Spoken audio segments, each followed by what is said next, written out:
airplane, they join up and they are one. Tom really knows this airplane well, as you're about to see. And as you call a lot of his maneuvers, I'm going to call a little bit of history. Carry on, Fast Eddie. You got it. There we go. Once again, inside or barnstormer loop. He's experiencing about 4 Gs, 4 times the force of gravity. Whoa! Nice roll there. Now he's going to bring the airplane around. Now, what you're seeing here are going to be more gentlemen's aerobatics, but more importantly, this is a training aircraft. It's a 2-seater. And if you want to step into the wild world of aerobatics, more than likely, this is the airplane you're going to be learning on. It is a very simple airplane. It's a very responsive airplane, but yet it's also a very forgiving airplane. You can get this thing all crossed up in the sky, and you can easily recover from it, because as a budding aerobatic pilot, sure as heck, you're going to make mistakes. It happens. Here's a little bit about our history lesson, and that is we've already seen in the Ronca C3, the yellow airplane with the word Oldsmobile on the side, and that is from the very, very early days, and this is from the same factory. Much later, the Ronca, with later portions of Citabria, made this series of airplanes with more emphasis on vertical penetration.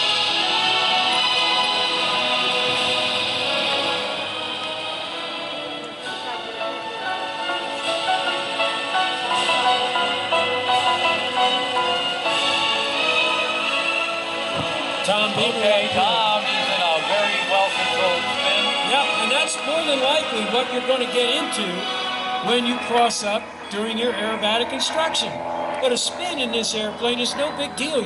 She comes right out of it, no problem. In the hands of a pilot like Tom Beamer. Well, even in the hands of an inexperienced pilot, and this is how you learn recoveries.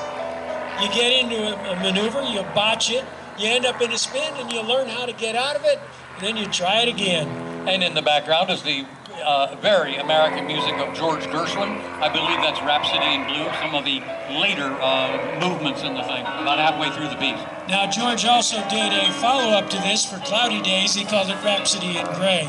Thanks a lot.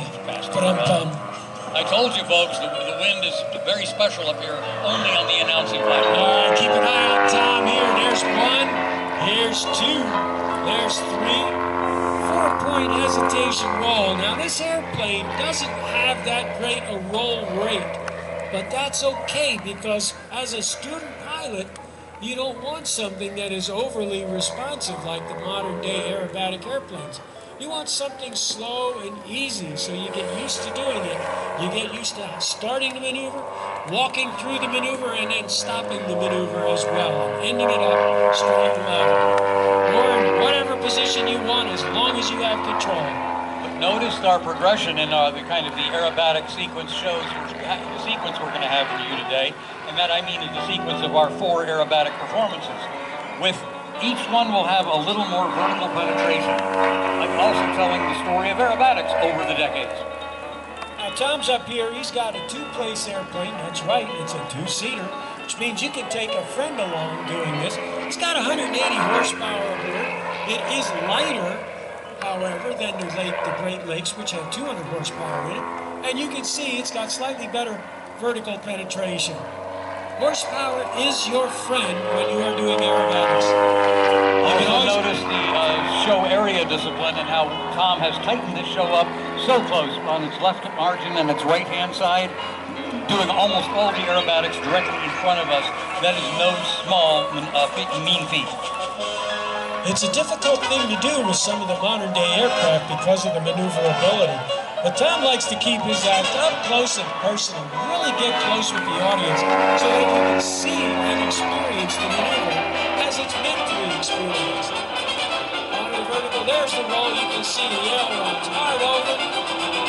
Oh, look at that. I believe that is a split S. There's a maneuver designed way back in World War I as an escape maneuver. You roll the airplane inverted, you pull hard. Here we go. That looks like a lot of fun to do. Again, Tom is currently adding greatly to his weight and taking it all off immediately. Isn't that a fantasy? fantasy. Oh, if only that would work in real life. But here he is, rigging this airplane out. Now, he's not really going to experience that many G's in this airplane. I believe it's stressed for a +6, -2, if I'm not mistaken. And if I am mistaken, sorry about that. It's not meant to really be thrown through the skies hard. It is fully aerobatic. But once again, this airplane is meant to do gentlemen's aerobatics.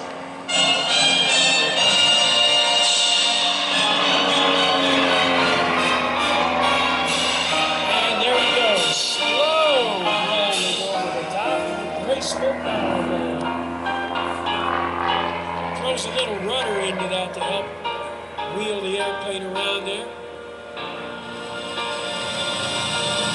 Little turnaround maneuver there also. I keep thinking it's a whiffer-dill, but it isn't. It is a wing-over. The difference between that and a hammerhead is airspeed. The hammerhead has less airspeed in it when you're at the top. Going over the top, hanging by the belts briefly.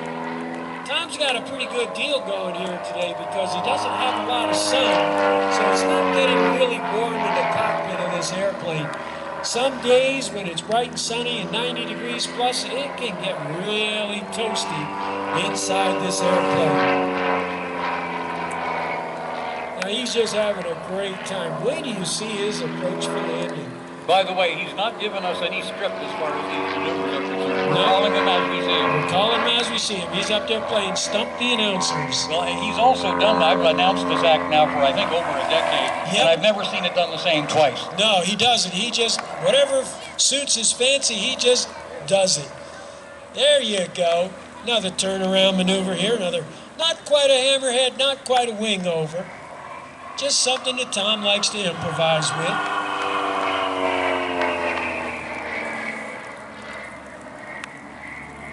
Another aileron roll there. It is a very slow, graceful